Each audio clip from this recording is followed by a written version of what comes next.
Narito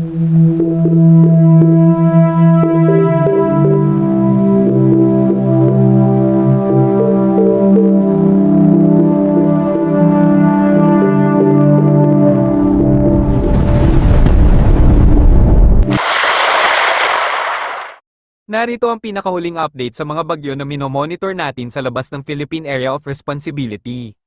Sa kasalukuyan, ang bagyong Halong ay huling namataan sa layong 1,730 kilometro silangan ng Itbayat, Batanes. Patuloy itong lumalakas at may taglay na hanging umaabot sa 120 kilometers per hour at may pagbugso na umaabot sa 265 kilometers per hour.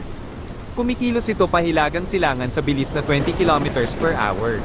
Bagamat isa na itong ganap na typhoon, wala itong direktang epekto sa ating bansa, ngunit bahagya nitong pinalalakas ang hanging amihan, na nagdudulot ng maulap na papawirin at localized thunderstorm.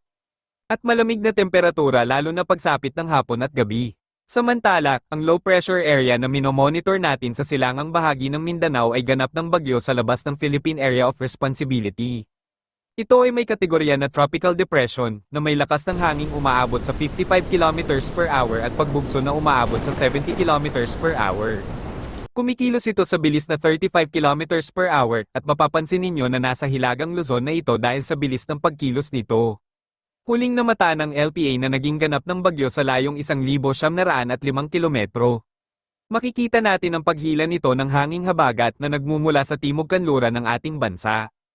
Kumikilos ito pahilagang silangan at posible itong lumapit o pumasok sa Philippine Area of Responsibility. Base sa Tropical Cyclone Threat Potential na inilabas ng PAGASA, pagsapit ng ika-6 hanggang 12 ng Oktubre, makikita natin ang bagyong Halong na nasa extreme northern Luzon. May kasunod itong papasok sa Philippine Area of Responsibility na panibagong bagyo na kasalukuyan nating minomonitor sa silangang bahagi ng Luzon. May namumuo pa ring LPA sa loob ng Philippine Area of Responsibility sa silangan at kanluran bahagi ng ating bansa na may low chance na ma-develop na maging bagyo sa mga susunod na araw. Pagsapit ng October 13 hanggang 19, may panibagong senaryo na may posibleng mabuo sa silangang bahagi ng ating bansa na bagong low pressure area na kikilos pahilagang silangan. Mayroon din tayong makikita na posibleng mabuo na low pressure area sa may kanluran bahagi ng ating bansa, na kikilos naman pahilagang silangan, na hahagip sa ating bansa kung ito ay kikilos pahilagang silangan. Kaya manatiling maging alerto po sa mga bagong ulat panahon na aming ilalabas para sa mga latest update. Bukod dito sa bagyo na ating minomonitor, mayroon din tayong hanging amihan na umiiral naman sa hilaga ng ating bansa, na apektado pa rin ito ang silangang bahagi ng ating bansa at hilagang Luzon. Makikita din natin ang pagsasalubong ng hanging amihan at hanging habagat na nasa timog kanluran ng ating bansa na siyang lumilikha rin ng mga thunderstorm na siyang ating mararanasan ngayong araw na magdudulot ng maulap na papawirin at mga pag-ulan. Samantala makikita nyo sa may silangang bahagi ng ating bansa patuloy pa rin ang pag-iral ng hanging easterlies at kapansin-pansin pa rin ang pagsasalubong din ng hanging easterlies at ng hanging habagat na kung saan tinatawag natin itong Intertropical Convergence Zone o ITCZ na iyong makikita na nagdudulot din ito malawakang maulap na papawirin ang mga thunderstorm. At yan ang patuloy na umiiral sa ating bansa ng mga weather system na siyang nagdudulot sa atin ng maulap na papawirin at mga thunderstorm na nagdudulot din ng mga pag-ulan.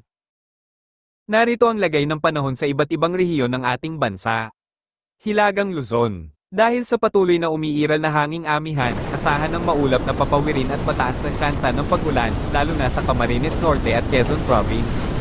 Mag-ingat sa biglaang buhos ng ulan, lalo na sa hapon at gabi kung kailan mas mataas ang posibilidad ng pagbuo ng mga thunderstorm. Nalalabing bahagi ng Luzon. Maaliwalas na panahon sa umaga, ngunit pagsapit ng hapon at gabi, asahan ng bahagyang maulap na papawirin na may kalat-kalat na pag-ulan, lalo na sa hilaga ng Luzon. Ang temperatura ay inaasahang aabot sa Legazpi, 24 hanggang 33 degrees Celsius, Tuguegarao, 24 hanggang 33 degrees Celsius, Lawag, 24 hanggang 33 degrees Celsius, Baguio, 15 hanggang 25 degrees Celsius, Metro Manila, 24 hanggang 33 degrees Celsius, Tagaytay, 23 hanggang 33 degrees Celsius. Maging alerto sa matinding sikat ng araw at sa biglaang buhos ng ulan sa hapon at gabi dulot ng mga localized thunderstorm. Visayas. Dahil sa pagsasalubong ng hanging amihan at hanging habagat sa kanlurang bahagi ng Palawan at Visayas, maging alerto sa maulap na papawirin at mataas na tsansa ng pag-ulan ngayong araw sa kanlurang bahagi ng Visayas. Ang mga localized thunderstorm ay maaaring magdulot ng maulap na papawirin at kalat-kalat na pag-ulan sa Antique, Guimaras, Iloilo, Capiz, Aklan, Negros Islands Region, Cebu, at mga kalapit na lugar. Ang temperatura ay posibleng umabot sa Iloilo, 24 hanggang 31 degrees Celsius. Cebu, 26 hanggang 32 degrees Celsius. Tacloban, 25 hanggang 33 degrees Celsius.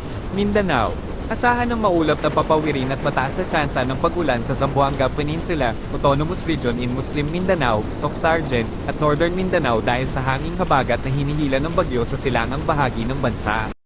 Sa Timog Mindanao, ang pagsasalubong ng hanging habagat at hanging easterlies ay nagdudulot ng mga thunderstorm, maulap na papawirin, at kalat-kalat na pag-ulan.